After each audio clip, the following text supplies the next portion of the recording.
Hi friends, welcome to home kitchen. இன்னைக்கு நாம பார்க்க போற ரெசிபி fish curry, மீன் குழம்பு. இதுக்கு தேவையான ingredients: சின்ன வெங்காயம் கட் பண்ணது 100 கிராம்,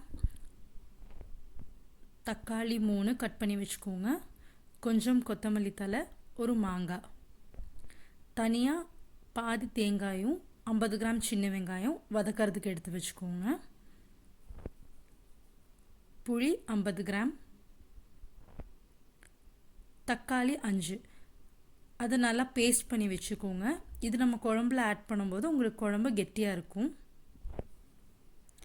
1 கிலோ மீன். நம்ம தனியாக எடுத்து வச்சுருக்கிற தேங்காயையும் சின்ன வெங்காயத்தையும் ஒரு 2 ஸ்பூன் எண்ணெய் ஊற்றி வதக்கிக்கோங்க. இதில் 2 ஸ்பூன் மிளகாய்த்தூள், 2 ஸ்பூன் மல்லித்தூள், 1/2 ஸ்பூன் மஞ்சத்தூள் ஆட் பண்ணி வதக்கிக்கோங்க. ரொம்ப டீப் ஃப்ரைலாம் பண்ண வேண்டாம், ஜஸ்ட் ஒரு 2 to 3 மினிட்ஸ் வதக்கினா போதும். அதோட பச்சை வாசம் போகிற அளவுக்கு வதக்கினா போதும்.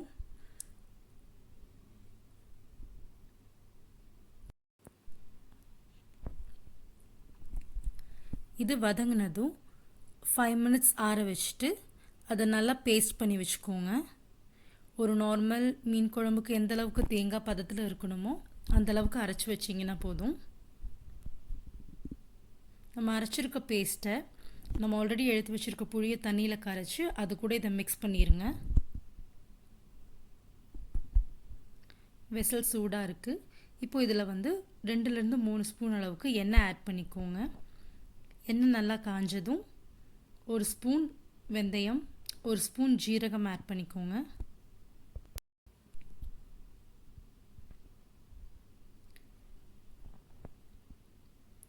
இது நல்லா பொரிஞ்சதுக்கப்புறமா சின்ன வெங்காயம் கட் பண்ணி வச்சுருக்கோம்ல அதை ஆட் பண்ணிக்கோங்க.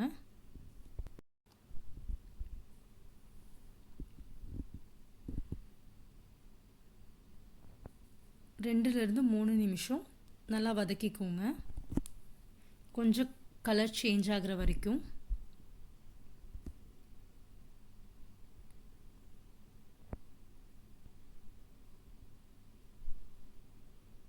வதங்கினதும் கொஞ்சம் கொத்தமல்லி தழையும் நம்ம கட் பண்ணி வச்சுருக்கிற தக்காளியையும் ஆட் பண்ணிக்கோங்க.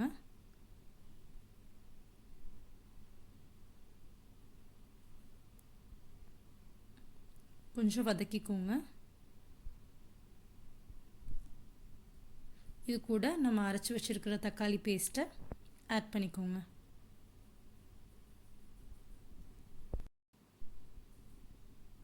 நல்லா மிக்ஸ் பண்ணிக்கோங்க. இதை ஒரு 3 நிமிஷத்துலேருந்து 5 நிமிஷம் வரைக்கும் வேக விடலாம். அதுக்கப்புறம் நம்ம ஆல்ரெடி புளி தண்ணியில் கரைச்சி வச்சுருக்கிற பேஸ்ட்டை இதுக்குள்ளே ஆட் பண்ணிக்கோங்க. தேவையான அளவு சால்ட் ஆட் பண்ணி நல்லா மிக்ஸ் பண்ணிக்கோங்க. நம்ம நார்மலாக வைக்கிற மீன் குழம்புக்கும் இதுக்கும் ஒரு சின்ன டிஃப்ரென்ஸ் என்னென்னா, இதில் நம்ம தேங்காய், சின்ன வெங்காயம், மிளகாத்தூள், மல்லித்தூள், மஞ்சத்தூள் வதக்கிட்டு ஆட் பண்ணுறோம். இப்படி பண்ணும்போது உங்களுக்கு மீனோட ஃப்ளேவர் ஃபுல்லாக குழம்புல இருக்கும், பட் அதோட பேட் ஸ்மெல் இருக்காது. இதை ஒரு 5 to 7 மினிட்ஸ் மூடி வச்சு நல்லா கொதிக்க விடுங்க. இப்போ நல்லா கொதிச்சதுக்கப்புறமா மீனும் மாங்காவும் ஆட் பண்ணுறோம். குழம்பு நல்லா கொதிச்சதுக்கப்புறம் தான் இதை ஆட் பண்ணும், ஏன்னா மீன் ரொம்ப சீக்கிரம் வெந்துடும். கொதிக்கிறதுக்கு முன்னாடி நம்ம ஆட் பண்ணி ஃபுல்லாக கொதிக்க விட்டோம்னா மீன் உடஞ்சிரும்.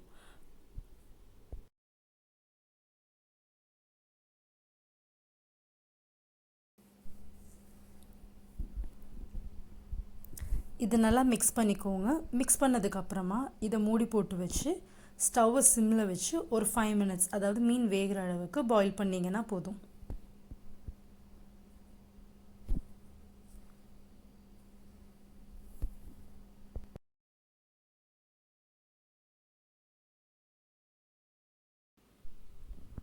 இப்போ சுவையான மீன் குழம்பு ரெடி.